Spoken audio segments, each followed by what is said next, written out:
افغان شہری امریکی طیارے میں جا رہے تھے، اور جب پہلا روز تھا اس روز بھی رش کے باعث جب امریکی فورسز نے فائرنگ کی تو 5 افراد وہاں پر ہلاک ہو گئے تھے۔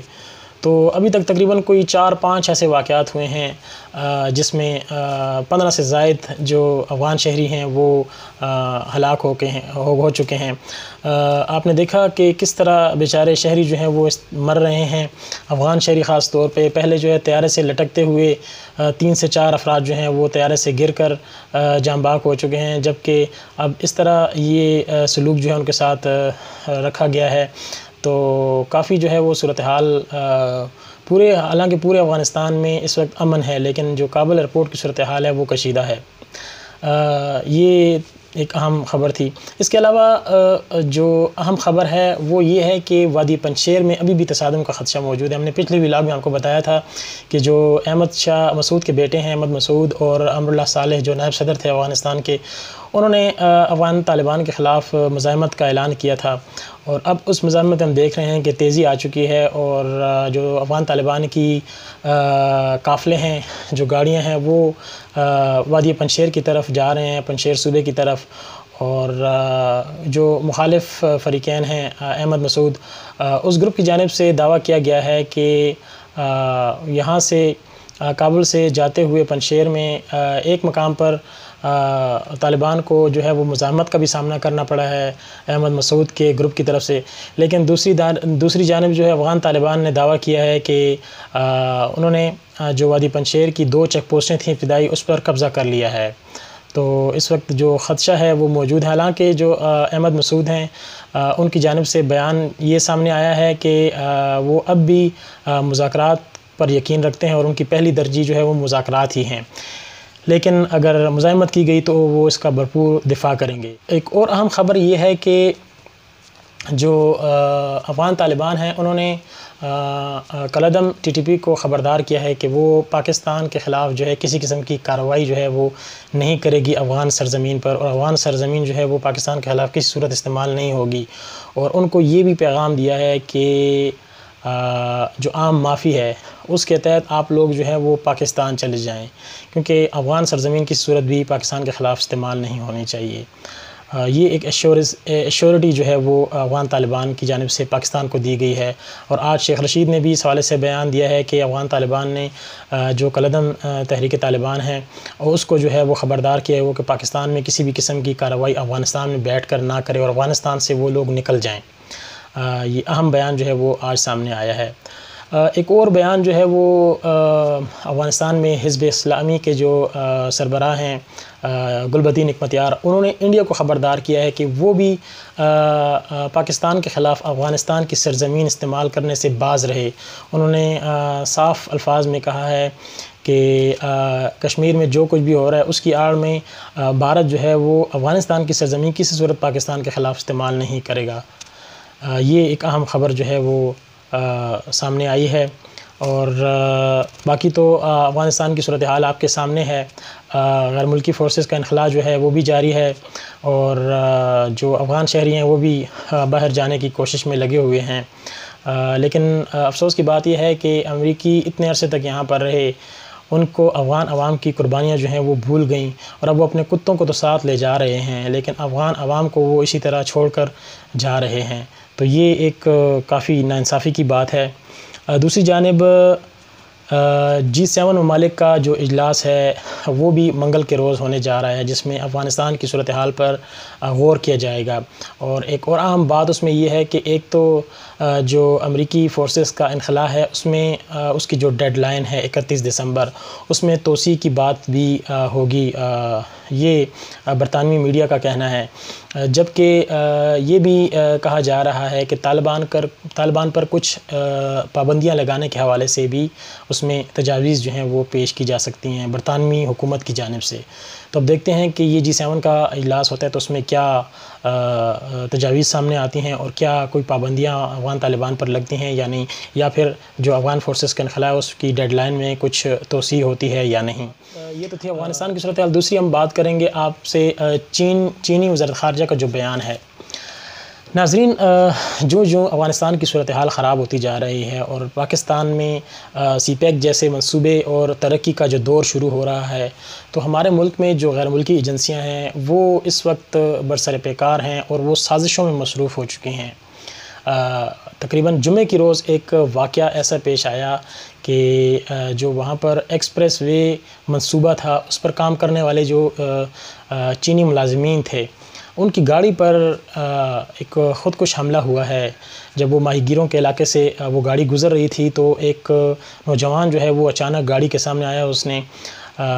جو قافلہ تھا چینی ملازمین کا، اس کے اوپر جو ہے وہ خودکش حملہ کیا ہے، اور اس میں 2 بچے جو ہیں وہ راہگیر بچے تھے، وہ ہلاک ہو گئے ہیں، جبکہ ایک چینی شہری جو ہے وہ اس میں زخمی ہوا ہے۔ چینی وزارت خارجہ نے اس واقعے کی سخت الفاظ میں مذمت کی ہے اور ساتھ ہی پاکستان کو اس بارے میں پاکستان سے مطالبہ کیا کہ وہ اس واقعے کی تحقیقات کرے اور جو اس میں ملوث عناصر ہیں ان کے خلاف فوری کارروائی جو ہے وہ کی جائے اور ان کو سامنے لایا جائے۔ یہ پہلا واقعہ نہیں ہے، یہ واقعات جو ہیں اب تسلسل سے سامنے آ رہے ہیں۔ اس سے پہلے 2004 میں جب گوادر ایئرپورٹ کا ٹھیکہ جو ہے وہ چینی کمپنی کو دیا گیا تھا، اور چینی جب بڑی تعداد میں اس علاقے میں آئے کام کرنے کے لیے، تو 2004 میں بھی مشرف دور میں اس وقت ان کے اوپر ایک حملہ ہوا تھا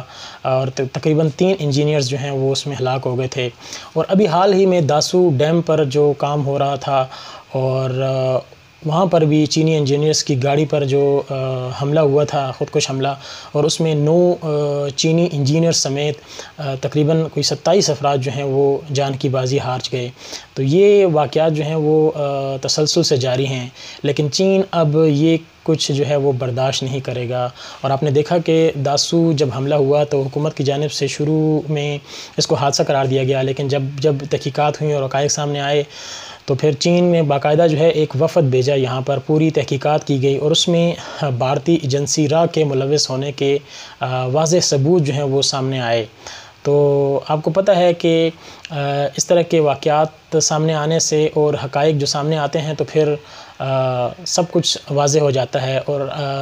سب کو پتہ چل چکا ہے کہ بھارت جو ہے وہ اور بھارت کی خفیہ ایجنسی جو ہیں وہ پاکستان میں حالات خراب کرنے میں کوئی کسر جو ہے اٹھا نہیں رکھتی۔ اور اب جب سی پیک جیسا بڑا منصوبہ پاکستان کی ترقی اور خوشحالی کا ضامن منصوبہ ہے، اس کو سبوتاج کرنے کے لیے بھارت کی خفیہ ایجنسیاں جو ہیں وہ اب برسر پیکار ہیں، تو یقیناً یہ پاکستان میں حالات خراب کرنے کی ایک سازش ہے۔ دوسری طرف آلریڈی افغانستان میں صورتحال کشیدہ ہے اور ابھی تک حکومت بھی تشکیل نہیں پائی، تو ایسے میں اس طرح کی کارروائیاں جو ہیں وہ پاکستان کے لیے بہت ہی خطرناک ہیں۔ پاکستانی جو